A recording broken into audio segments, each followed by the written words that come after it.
Bonjour à toutes et à tous, bienvenue. Le printemps est désormais aux portes des Hauts-de-France. Les températures sont comprises entre 8 et 11 degrés dans la région ce jeudi. Et les éclaircies sont globalement de retour. C'est la bonne nouvelle pour cette semaine avec des éclaircies en perspective pour le reste jusqu'à ce week-end. Plus d'infos d'ailleurs sur la météo, ce sera après cette édition. Vous allez le voir avec de bonnes nouvelles en perspective.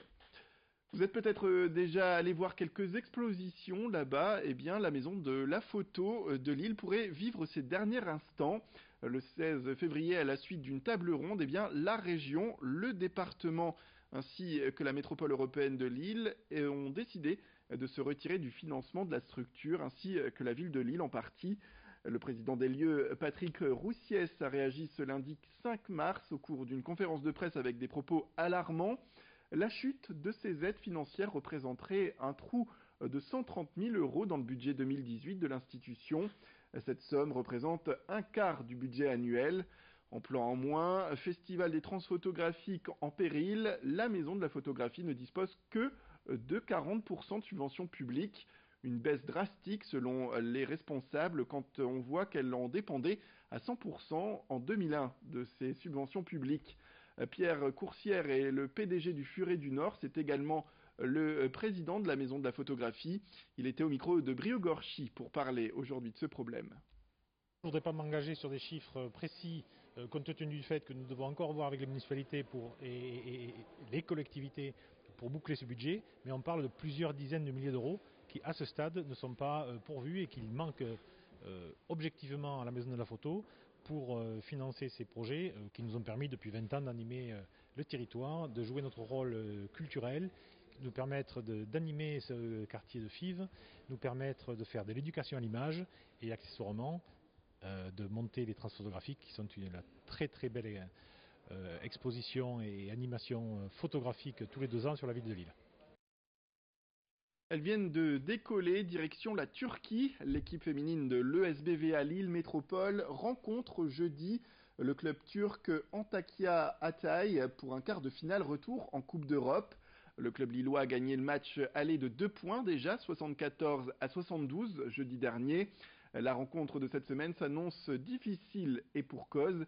L'équipe turque est invaincue à domicile depuis le début de la saison, mais l'équipe lilloise part dans un état d'esprit conquérant pour accéder aux demi-finales. Joël Warneau a rencontré d'ailleurs Frédéric Dussard, l'entraîneur de l'ESBVA. Il nous parle aujourd'hui de cette rencontre. On part pas favori, mais après, Hatay a fait un gros match. On a fait un gros match, mais on a quand même quelques pistes d'amélioration. Je pense que ça va se jouer autant d'un point de vue stratégique que sur l'aspect intensité et mental. Donc il va falloir être prêt sur ces 3 aspects. Si on n'est pas mentalement prêt ou si on n'est pas dans l'intensité, peu importe les stratégies qu'on mettra en place, ce sera compliqué. Et c'est une équipe qui est portée par un vrai public, qui est vraiment très chaud. Et c'est une équipe aussi qui joue avec un peu plus d'intention agressive à la maison. Donc voilà, il faudra être meilleur que jeudi dernier, ça c'est sûr. En France, on a tendance à râler après les trains et la SNCF. Les retards, le manque de place, le confort, la vitesse, bref, tout y passe lorsqu'il s'agit de se plaindre à ce niveau-là, si bien que même les responsables politiques montrent leur mécontentement, comme Xavier Bertrand ou encore Alain Juppé. Mais comment cela se passe chez nos voisins belges? La situation est-elle similaire à la nôtre? Réponse avec des usagers de la SNCB à la gare de Tournai. Alexis Tessier est allé y faire un tour, rencontrer ces fameux usagers.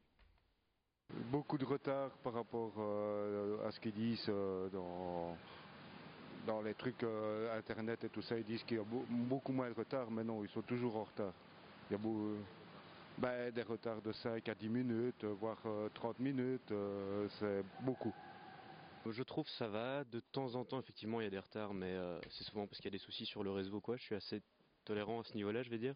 J'avais l'habitude de prendre à Tournai et je peux vous dire que pendant mes études c'est pas toujours facile parce qu'il y a souvent des retards, souvent des annulations ou autres. Il y a des trains encore assez rustiques, il y en a où il y a eu des efforts, donc ça va. Après au niveau confort, ça dépend toujours des gens aussi. Donc moi je vous dis, honnêtement je me plains pas vraiment. Des fois c'est un peu contradictoire puisque par exemple aux heures de pointe, vers 4 heures, il y a peut-être que 3 wagons et du coup il y a plein de monde et plein de gens debout. Et aux heures, par exemple à 11 heures où il n'y a pas beaucoup de monde, là il y a un train de 15 wagons et des fois c'est pas top.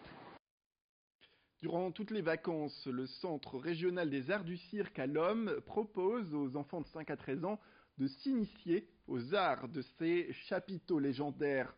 Pendant une semaine, les artistes en herbe s'essaient à la jonglerie par exemple, mais aussi à l'équilibre sur objet ou encore aux acrobaties, accompagnés bien sûr par des initiateurs. Les enfants abordent toutes les disciplines possibles.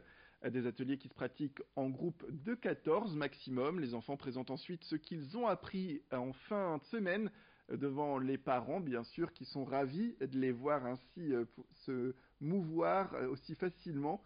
Et avis donc aux amateurs pour un stage dans le groupe des 5-7 ans, comptez environ 100 € pour cette semaine.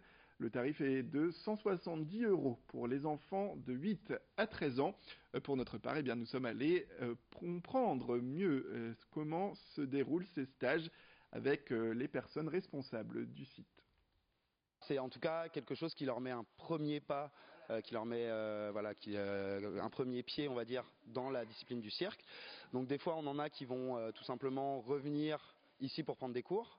Mais comme c'est pendant les vacances scolaires, des fois on a des enfants qui sont chez papy, mamie, etc., qui habitent à Lille, mais leurs parents habitent je ne sais où ailleurs en France. Et donc du coup, des fois ils sont amenés dans leur lieu de résidence habituel à découvrir les arts du cirque dans une autre école, ou si jamais c'est proposé à l'école, de choisir des activités de cirque. Voilà cette semaine de cirque qui reste intensive avec de beaux objectifs en vue, comme le souligne d'ailleurs toujours cet entraîneur. L'objectif, c'est déjà de travailler sur le dépassement de soi, parce que le cirque, c'est une discipline, c'est plusieurs disciplines qui poussent au dépassement de soi, à repousser ses limites, parfois à découvrir qu'on est capable de faire des choses qu'on ne se pensait pas capable de faire. Donc c'est aussi du coup de s'épanouir, de travailler toujours sur le côté physique, parce que même si le cirque n'est pas réellement un sport, ça reste une activité physique directement. Ça peut être aussi de travailler sur la créativité de l'enfant. Et après aussi sur le travail en collectif. Ils sont souvent amenés à s'aider les uns les autres pour faire la parade. On partage des moments aussi ensemble de repas, de goûter, etc. Donc c'est aussi de la vie en communauté. Et voilà, vivre avec les autres, être solidaire, s'épanouir.